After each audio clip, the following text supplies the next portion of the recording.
Shalom Bapak Ibu dan saudara-saudari sekalian, jumpa kembali dalam Kompas Iman, konten pembinaan Hosana, yang pada hari ini dibawakan oleh saya, Rati, dan rekan saya Victor. Dan narasumber kita adalah saudari Deborah Stefani yang saat ini sedang praktek selama 1 tahun di Hosana. Saudari Deborah Stefani saat ini sedang mengikuti program studi Magister Teologi di Saat. Baiklah, mungkin Saudara Victor sudah bisa langsung menanyakan apa yang menjadi pertanyaan dari jemaat-jemaat kita. Ya, topik kita kali ini kan tentang dosa dan kehidupan manusia gitu ya. Nah, itu ada beberapa pertanyaan yang ngomong bahwa kita di Kristen kita mengenal kalau akibat dosa adalah kematian rohani. Nah, itu penasaran apakah kematian rohani itu tuh kita ngerasain langsung ya efeknya, atau ada definisi apa itu? Kayak apa gitu bentuknya kematian rohani gitu ya? Apakah kita ngerasa kayak kematian kalau orang mati tubuh kan ya udah mati dikubur gitu kan? Nah, kalau kematian rohani itu seperti apa gitu? Kalau kematian sendiri ya, jadi kalau misalkan memang kita baca di Roma 6 ayat 23 itu kan dikatakan bahwa upah dosa adalah maut. Nah, maut di sini tuh memang diklasifikasikan menjadi 3 kematian gitu ya. Kita bisa bilang ada 3 kematian, yaitu adalah kematian kekal, itu adalah upah dari dosa. Dan lu kematian jasmani, kematian fisik, dan juga kematian rohani. Nah, kematian rohani ini bisa dibilang secara simpel sebagai putusnya relasi kita manusia dengan Allah. Nah, jadi memang ketika kematian rohani ini terjadi dari ketika manusia itu jatuh di dalam dosa. Jadi memang ketika Adam dan Hawa dijatuh di dalam dosa itu kan mereka tidak langsung mengalami kematian fisik. Betul, kan gitu. Mereka masih hidup gitu. Tapi bukan berarti ini kematian rohani itu sifatnya lebih remeh daripada kematian jasmani, justru lebih mengerikan kalau bisa saya bilang, karena kan tidak terlihat gitu ya. Jadi kematian rohani ini benar-benar seketika mereka itu jatuh di dalam dosa, relasi manusia dengan Allah itu rusak. Itulah kematian rohani. Dan kemudian kematian rohani itu kalau misalkan terus-menerus manusia terus-menerus mengalami kematian rohani, tidak diselamatkan, maka masuk ke dalam yang namanya kematian kekal, yaitu ketika nanti manusia tuh benar-benar terputus relasinya dengan Allah sampai di dalam kekekalan selama-lamanya. Nah, itu kematian rohani gitu. Kalau misalkan saya ambil ini mengutip dari salah satu buku yang ditulis oleh teolog, itu tuh kematian rohani itu dalam kondisi manusia itu seperti zombie gitu ya. Jadi memang fisiknya itu masih hidup, tapi jiwanya tuh sebenarnya mati. Karena apa? Karena terpisah dari sang sumber hidup, yaitu Allah. Nah, itu mungkin kematian rohani gitu ya. Jadi manusia bisa saja tetap beraktivitas, kita hidup di dalam dunia ini seperti normal-normal saja, tapi jiwanya tuh mati gitu karena sudah terpisah dari Allah. Itulah yang namanya kematian rohani. Makanya manusia itu butuh Allah untuk menyelamatkan kita dari kematian rohani ini, karena kita manusia kan namanya kematian ya, berarti tidak bisa lagi untuk berusaha untuk hidup lagi gitu kan. Ya namanya juga mati gitu. Nah, itulah yang dinamakan dengan kematian rohani. Nah, itu kan kalau orang kan sering ngelihatnya kan dihubungkan dengan yang kasat mata gitu ya. Mereka suka ngelihat gitu. Kan kalau misalnya kita yang percaya kan udah dihidupkan kembali ya, kalau yang lain mati rohani. Nah, tapi banyak orang tanya, loh apa bedanya gitu? Orang lain kok juga diberkati gitu. Kalau orang yang lihat kasat mata ya, orang percaya enggak percaya sama-sama diberkati gitu. Terus kenapa gitu? Apa enggak ada hubungannya dengan mati rohani tadi? Harusnya kan mungkin ya di logika orang-orang kalau dia udah mati rohani kenapa masih diberkati Tuhan gitu. Ya mungkin itu juga kenapa kematian rohani itu kan kita tidak bisa lihat gitu ya. Jadi memang kita tidak bisa tahu apakah orang itu mati rohani atau enggak. Tapi juga salah satu kayak ciri-cirinya di mana kita bisa melihat sebenarnya seseorang itu mati rohani ya benar-benar dia tuh tidak bisa merespons apa yang dilakukan oleh Allah.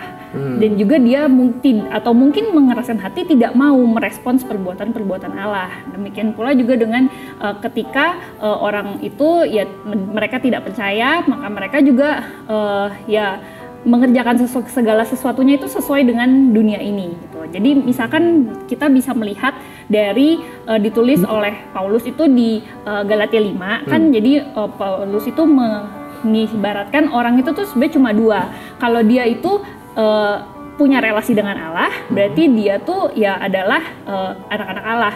Tapi manusia tuh kalau misalkan bukan anak Allah, dia adalah musuh Allah, jadi gak bisa di tengah-tengah. Nah, maka dari itu orang yang mati rohani ini, mereka adalah musuh Allah, pasti yang dilakukan adalah perbuatan-perbuatan yang sesuai dengan kedagingan ataupun sesuatu yang hanya untuk kesenangan diri sendiri. Nah, itu dia bedanya dengan orang-orang yang percaya, yang dikuasai oleh Roh Kudus akan menghasilkan buah-buah roh. Itu ditulis di dalam Galatia 5. Nah, kemudian kalau misalkan menyambung pertanyaan, di dunia ini banyak ya itu tadi ya kayak orang yang mati rohani atau tidak percaya tapi tetap mendapatkan berkat. Ya. Kalau misalkan saya bisa jabarkan mungkin konsepnya karena tidak ada hubungan langsung yang kayak misalkan gini, oh kamu itu berdosa, kamu itu menyakiti hati Tuhan terus menerus, kamu itu kesalahannya banyak, kalau misalkan dihitung dengan angka gitu ya ada sekian puluh ribu, maka tidak mendapatkan berkat sama sekali yang terlihat. Ya mungkin kita anggaplah ya definisi berkat ini kan memang juga ya agak-agak abstrak gitu ya. Mungkin kita kaitkan dengan berkat-berkat yang kita kalau bilang berkat Tuhan itu apa? Misalkan kesuksesan ataupun kekayaan atau kesembuhan atau hidup yang tidak ada masalah. Nah, memang bisa aja di dunia ini kan kita juga menemui ada loh orang-orang jahat, contohnya aja koruptor. Koruptor itu kan perbuatan yang salah di hadapan Tuhan dan juga kaya raya, tapi tetap kaya ya. Ya betul. Dan juga kaya raya dan tidak ditangkap-tangkap. Benar. Mungkin orang-orang banyak loh orang-orang percaya yang bahkan hamba-hamba Tuhan, pendeta-pendeta itu yang melayani Tuhan dengan setia, tapi melayani Tuhan mungkin di dalam gereja yang di tengah hutan, yang kekurangan, yang makannya mungkin setiap hari mungkin nggak tahu besok mau makan apa, itu juga ada. Nah itu kan karena memang ya bukan berarti kita tuh yakin dan percaya bahwa memang berkat Tuhan itu bukan berdasarkan perbuatan kita gitu. Jadi itu menjadi juga pengajaran yang salah kalau menjadi motivasinya oke, saya tidak mau berdosa supaya nanti saya diberkati Tuhan gitu, supaya nanti saya mendapatkan kesembuhan, saya mendapatkan kekayaan, harta, mungkin jodoh ya, atau dan segala macam. Nah itu makanya ya memang Tuhan itu beranugerah, ada yang namanya anugerah umum, itu bentuk pemeliharaan Tuhan buat semua ciptaannya. Itu mungkin juga salah satunya dengan ya Tuhan tuh memelihara. Tapi bukan berarti orang itu yang wah kalau misalnya kita lihat dari luar orang itu kaya, orang itu sukses, orang itu diberkati Tuhan, wah pasti hidupnya benar. Nah itu juga belum tentu kan kayak gitu. Karena memang tidak ada langsung hubungannya berdosa dan tidak berdosa, berbuat banyak dosa dan sedikit dosa gitu ya, ataupun orang percaya dan tidak percaya dengan diberkati berkat Tuhan gitu atau ya. berlimpah atau tidak berlimpah gitu. Oke. Kalau begitu tadi menyambung yang tadi ya, Deborah kan bilang di dalam Galatia itu ada dua orang, satu orang yang tidak ikut Tuhan, satu ikut Tuhan ya, yang dikuasai oleh Roh Kudus. Nah, untuk orang-orang yang hidupnya dikuasai sama Roh Kudus ini ada hubungannya juga dengan pertanyaan Kompas Iman yang minggu lalu gitu ya. Apa mungkin orang Kristen yang sudah mengaku percaya kepada Tuhan, dan ini nih pastinya orang-orang yang dipimpin oleh Roh Kudus ya hidupnya. Nah, apakah mereka itu tetap bisa jatuh ke dalam dosa? Dan terus apa bedanya dengan orang non-Kristen yang juga melakukan dosa? Nah, ini kan sama-sama melakukan dosa. Betul.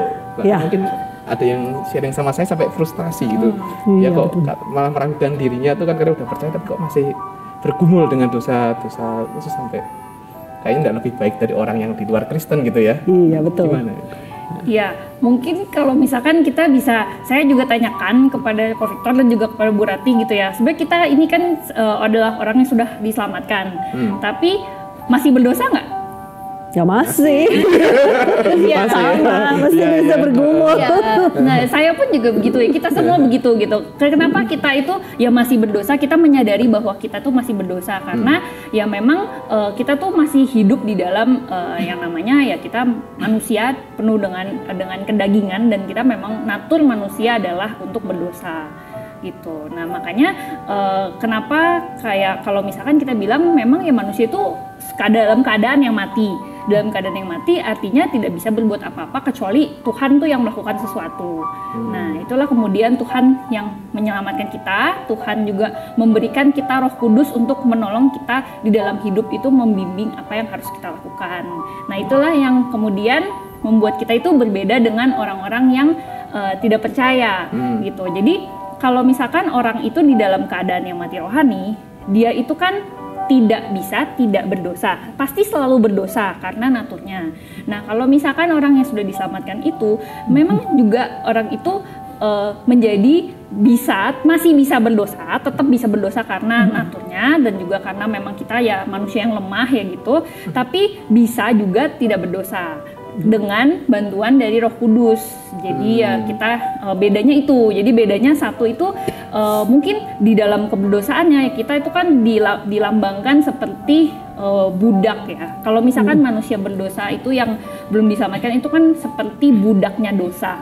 Kita itu diperbudak oleh dosa. Budak itu seseorang yang tidak bisa ngapa-ngapain gitu, pasti nurut sama tuannya. Demikian pula juga dengan manusia yang berdosa itu menjadi budak dosa, tidak bisa ngapa-ngapain. Tapi kalau misalkan orang itu sudah mempunyai Roh Kudus di dalam dirinya, kita tuh sudah tidak lagi diperbudak oleh dosa. Jadi apakah bisa melawan godaan dosa itu? Jawabannya bisa gitu, yaitu dengan bantuan dari Roh Kudus, juga dengan mengandalkan Tuhan gitu ya. Mungkin saya bagikan ya ini lebih ke arah cara-cara teknis ya mungkin Jadi misalkan kita tuh punya kecenderungan untuk melakukan dosa, anggap saja judi online gitu ya. Caranya ya dengan tidak membuka situs-situs judi online gitu kan. Jadi memang ada godaan, misalkan kita lagi buka handphone gitu, terus tiba-tiba ada iklannya gitu kan. Nah itu kan menjadi sebuah godaan dari iblis gitu kan ya. Kita tiba-tiba wah, kita mungkin udah saya tidak mau berdosa judi online lagi, tapi ada iklannya kan pasti kita secara manusia tuh kayak wah ini tuh pengen diklik gitu kan ya, ada kan seperti gitu ya. Itu tuh sangat mudah, tinggal satu sentuhan jari saja. Nah tapi itulah yang namanya Roh Kudus itu menolong. Pasti Roh Kudus itu akan menggelisahkan hati kita. Aduh gak boleh ini tuh dosa, ini tuh salah gitu. Dan nanti juga kalau misalkan ya memang kita bisa saja aduh ini pengen banget nih gitu kan ya, pengen banget nih main judi lagi udah lama enggak gitu. Nah itu bisa aja gagal, kita klik lagi bisa, itu memang ya kita bisa gagal. Tapi bisa juga untuk tidak bisa di close, terus mungkin kita tinggalkan HP kita. Nah itu mungkin yang harus dilakukan ketika mungkin kita dengan pergumulan kita masing-masing gitu ya. Begitu banyak godaan-godaan di sekeliling kita, yang harus kita lakukan adalah benar-benar lari dari pencobaan itu.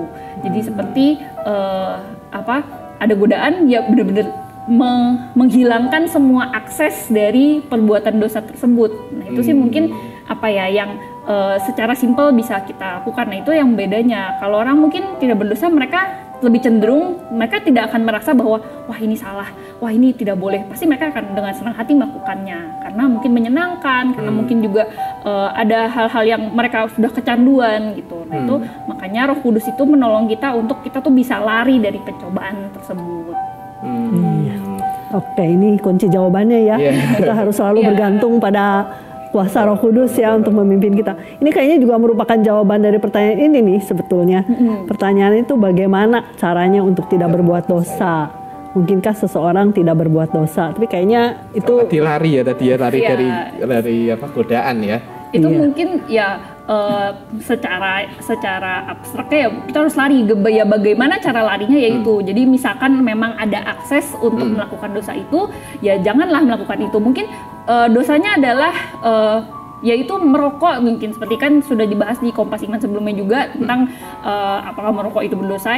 Kalaupun ya dengan bukan hanya merokok ya, pokoknya apapun yang berdosa itu ada aksesnya, itu ya yang harus dihilangkan gitu loh ya. Kalau kecanduan rokok ya jangan beli rokok lagi gitu. Jangan, mungkin juga harus sampai kepada tahap-tahap di mana kalau punya teman-teman yang merokok ya itu harus dipertimbangkan lagi.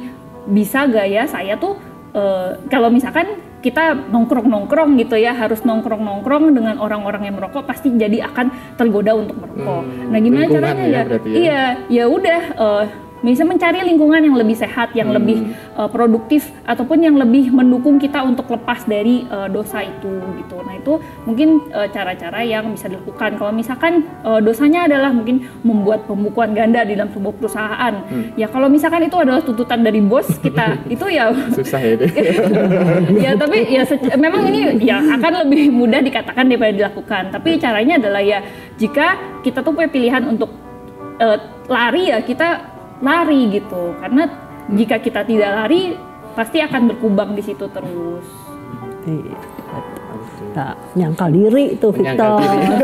Ya mungkin memang banyak dosa-dosa itu yang menjadi sebuah kecanduan apa-apa karena mungkin itu sepertinya menyenangkan, tapi pasti sesuatu yang menyenangkan dari dosa itu hanya bersifat sementara ya. Dan justru malah lebih membawa kepada kehancuran daripada kepada kesenangan menurut saya. Iya. Betul ya. Nah itu juga ya harus jadi bahan pemikiran kita ya. Nah kalau ngelakuin dosa ini terus nih, waduh kita bisa celaka nanti. Jadi stop. Ambil keputusan, ambil tekad untuk stop. Harus berani ya. Dan menurut saya sebenarnya stop itu ya kan kita tidak mungkin hanya stop saja gitu ya. Tentu saja dengan stop saja tuh maksudnya ya kita ya harus juga terus bergantung sama Tuhan, yang artinya kita juga harus terus-menerus dipenuhi oleh kehadiran Tuhan dengan kita juga mendekatkan diri sama Tuhan gitu ya. Misalkan sebelumnya kita kecanduan sesuatu, tapi kita juga tidak pernah rutin mendengarkan firman Tuhan ataupun juga bergaul bersama Tuhan lewat baca Alkitab dan doa. Nah itu juga sangat penting untuk dilakukan, karena jika kita semakin sering kita membaca firman Tuhan dan mengerti firman Tuhan, ya itu akan dibilang kita tuh semakin melihat dosa itu justru menjadi sesuatu yang menyedihkan gitu, menjadi sesuatu yang tidak menyenangkan lagi gitu. Pandangannya berubah ya. Betul. Itu yang memungkinkan untuk lari. Kalau misalkan saya bilang, wah ya memang segampang itu bilang bahwa lari gitu, tapi lari itu memang sulit untuk dilakukan. Tapi kita tuh ya perlu melakukannya, yaitu dengan kita tuh menghadap kepada Tuhan senantiasa, yaitu dengan ya rutin di dalam kehidupan relasi kita dengan Tuhan juga harus erat. Lalu kemudian ya lari itu akan menjadi bisa mungkin untuk dilakukan. Ada perjuangan, tapi ada pertolongan Tuhan. Yang bedakan ya dari orang-orang yang di luar ya. Iya betul. Ya, terima kasih penjelasannya, Deborah. Iya, terima kasih ya, Deborah. Sama-sama. Ya, demikian Kompas Iman edisi kali ini. Teman-teman boleh klik like dan subscribe dan boleh share ke rekan-rekan teman-teman yang membutuhkan. Sampai jumpa di Kompas Iman berikutnya. Dadah.